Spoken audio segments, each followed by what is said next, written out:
सारंगखेडा, जिल्हा नंदुरबार, महाराष्ट्रातील ऐतिहासिक आणि प्रसिद्ध सारंगखेडा येथील चेतक फेस्टिवलचे उद्घाटन आज राज्याचे पणन आणि राज्य शिष्टाचार मंत्री जयकुमार रावल यांच्या शुभ हस्ते मोठ्या उत्साहात करण्यात आले। ऐतिहासिक वारसा, घोडे आणि पशुधनाच्या खरेदी, विक्रीसाठी प्रसिद्ध असलेला हा उत्सव अनेक वर्षांची परंपरा जपणारा आहे। यंदाही या महोत्सवात देश-विदेशातील घोडे आणि पशुधन मोठ्या संख्येने सहभागी झाले आहेत। भव्य आयोजन, या फेस्टिवलच्या निमित्ताने विविध सांस्कृतिक कार्यक्रम, खेळ आणि स्पर्धांचे आयोजन करण्यात आले आहे। यामुळे पर्यटकांना आणि नागरिकांना एक चांगला अनुभव मिळणार आहे। मंत्री महोदयांचे संबोधन, मंत्री जयकुमार रावल यांनी यावेळी बोलताना, सारंगखेडा येथील चेतक फेस्टिवलने जागतिक स्तरावर आपली ओळख निर्माण केली आहे। या महोत्सवाच्या माध्यमातून ग्रामीण अर्थव्यवस्थेला चालना मिळते आणि महाराष्ट्राचा ऐतिहासिक वारसा जपला जातो, असे मत व्यक्त केले। चेतक फेस्टिवलच्या माध्यमातून पर्यटन आणि ग्रामीण विकासाला मोठी संधी मिळणार असून, हा उत्सव यशस्वी करण्यासाठी प्रशासनासह नागरिकांनी सहकार्य करावे, असे आवाहनही त्यांनी यावेळी केले। Marathi news network. पवित्र तापीच्या नदीच्या काठावर उंच पहाडावर असलेला दत्त मंदिर आणि त्या दत्त जयंतीच्या निमित्ताने ही सारंगखेड्याची यात्रा होत असते। पौर्णिमाचा तो दिवस असतो आणि जवळपास हजारोच्या संख्येने घोडे येतात, इथे बैल येतात, गायी येतात, बकऱ्या, कोंबड्या, वेगवेगळ्या प्रकारचे प्राणी, पशु पूर्वीच्या काळात यायचे आणि या यात्रेमध्ये विविध हँडीक्राफ्ट, सगळ्या गोष्टी, खलबत्तेपासून मसालेपासून दूर पूर्वी तर अफगाणिस्तान पासून तर पाकिस्तान, पेशावर तिकडून इथे लोक यायचे। साऊथ इंडियावरचे लोक इथे घोडे घ्यायला यायचे आणि नदीवर या नदीच्या काठावर 4-6 महिन्याचा मुक्काम या घोड्यांचा असायचा।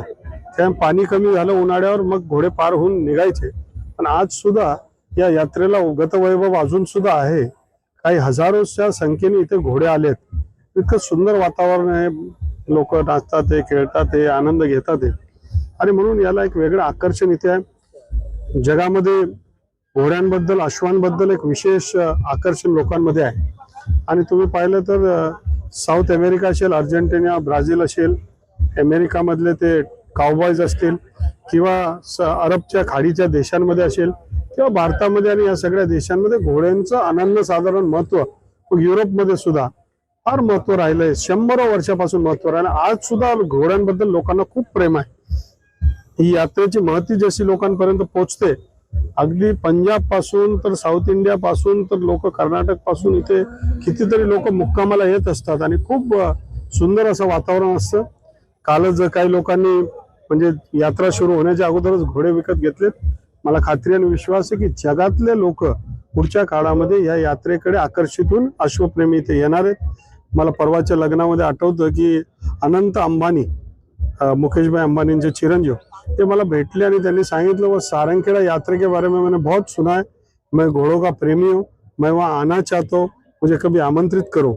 तर मलाही आश्चर्य वाटलं, मग त्यांना याच्या बाबतीतली कशी माहिती आहे तर अनेक लोकांना माहिती आहे। मी पर्यटन मंत्री असताना जपानचे काही लोक, काही अरबचे लोक इथे हजर झाले होते, तर पुढच्या काळात सुद्धा होतील। याच्यामध्ये मला मनापासून धन्यवाद करायचे राज्याचे यशस्वी मुख्यमंत्री देवेंद्र फडणवीस साहेब, त्यांनी सातत्याने यात्रेला सपोर्ट करण्याचा प्रयत्न केला। नंदुरबार जिल्हा हा अनेक क्षेत्रांमध्ये मागे आहे, अनेक इथे अडचणी आहेत, उद्योगांची कमी, अनेक गोष्टींची कमी आहे, परंतु या यात्रेमुळे किमान 50,000 लोकांना रोजगाराचं डायरेक्ट इनडायरेक्ट साधन मिळतं।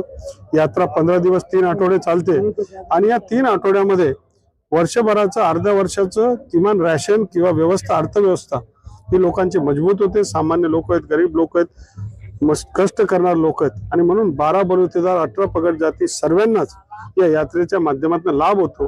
साई हॉटेल मालेगाव जवळ असलेली साई हॉटेल, इथे मी एकदा नाश्त्याला थांबले असताना त्यांनी सांगितलं की साहेब, सारंगखेडा यात्रा आली की आमची हॉटेल जोरात चालायला लागते, कारण भारतभरनं, महाराष्ट्रावरनं लोक येणारे त्या साई हॉटेलला थांबत असतात। इथून 100 किलोमीटर दूर हॉटेल आहे, तर इथपर्यंत या यात्रेचा परिणाम होतो।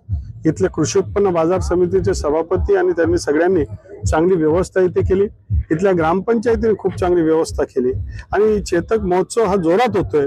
मध्यंतरीच्या काळामध्ये महाराष्ट्र सरकार म्हणून देवेंद्र फडणवीस साहेबांच्या माध्यमातून मदत मिळाली होती, पण ही मध्यंतरी महाआघाडीने रोखली। मी आता विनंती पुन्हा एकदा पर्यटन मंत्री आणि देवेंद्र फडणवीस साहेबांना करणार आहे की सारंगखेडा यात्रेला पुन्हा त्यांचा जर सपोर्ट असला तर विश्वविख्यात ही यात्रा येऊ शकणार आहे आणि या माध्यमातून सारंगखेड्याचं नाव जगभरामध्ये आहेच, अजून त्याला मजबूतीने होऊ शकेल. मला सुद्धा लहानपणापासून या यात्रेचं आकर्षण आहे. किंबहुना खानदेशमधला प्रत्येक माणूस या यात्रेमध्ये येत असतो आणि अश्वांबरोबर हे सगळं पाहत असतो, घोड्यांचा आनंद घेत असतो. आणि म्हणून आज आपण बघा हे लुकरावाले आणि सगळे सुंदर सुंदर घोडे आहेत, काही 15 दिवस चालणारे सामान्य माणसं सुद्धा इथे खूप आलेत. आणि म्हणून मी महाराष्ट्र सरकारचे यशस्वी मुख्यमंत्री श्री देवेंद्र फडणवीस साहेब, राज्याचे उपमुख्यमंत्री श्री एकनाथ शिंदे साहेब, राज्याचे दुसरे उपमुख्यमंत्री श्री अजितदादा पवार या तिघांच्या वतीने आणि महाराष्ट्र सरकारच्या वतीने सारंगखेडा यात्रेला, चेतक महोत्सवाला मनापासून शुभेच्छा देतो. आणि आमच्या या सरकारच्या माध्यमातून जी जी काय मदत लागेल ती करण्याचं प्रशासन आणि आमचं सरकार हे सातत्याने करत राहील हे सुद्धा सांगतो. पुन्हा एकदा इथल्या या चेअरमन कमिटीच्या चेअरमन यांचं मी मनापासून अभिनंदन करतो. धन्यवाद. जय हिंद, जय महाराष्ट्र. संदर्भात अत्यंत सेन्सिटिव्हपणे आपण सगळ्यांनी हाताळलं पाहिजे. निसर्गाच्या बाबतीत आपल्याला फार जबाबदारीने सगळं काम केलं पाहिजे.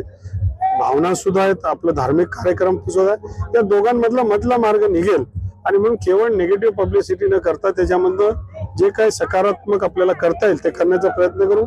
आम्ही सुद्धा नाशिक कुंभमेळ्याच्या समितीचा सदस्य, त्या माध्यमातून आमचं एन्व्हायरमेंट फ्रेंडली जितकं काम होऊ शकेल, पाणीचं पोल्युशन कमी होईल, सगळ्या प्रकारचं पोल्युशन कमी होईल, म्हणजे निसर्गाच्या सानिध्यात राहून हे सगळे आपले धार्मिक कार्यक्रम कसे करता येतील हाच प्रयत्न आमच्या सगळ्यांचा सातत्याने राहिला आहे.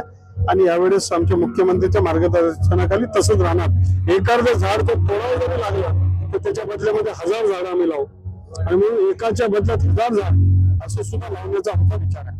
शेवटच्या प्रणालिका आणि जिल्हा परिषदेची निवड कधी होतील? कारण अनेक नगरपालिकांचे आरक्षण केलेले आहेत, त्यामुळे या नगरपालिका जिल्हा परिषद आणि किंवा महापालिका याची निवडणूक कधी होणार? सरकारची तर प्रामाणिक इच्छा आहे की इलेक्शन निवडणुका लवकरात लवकर व्हावे आणि त्याच्यासाठी सगळा प्रयत्न तो सातत्याने चाललेला आहे. थोडासा घोर इलेक्शन कमिशनच्या ठिकाणी इतर ठिकाणी झाला. शेवटी कोर्टाच्या समोर सगळ्यांना त्यांचे निर्णय अंतिम ऐकावे लागतात.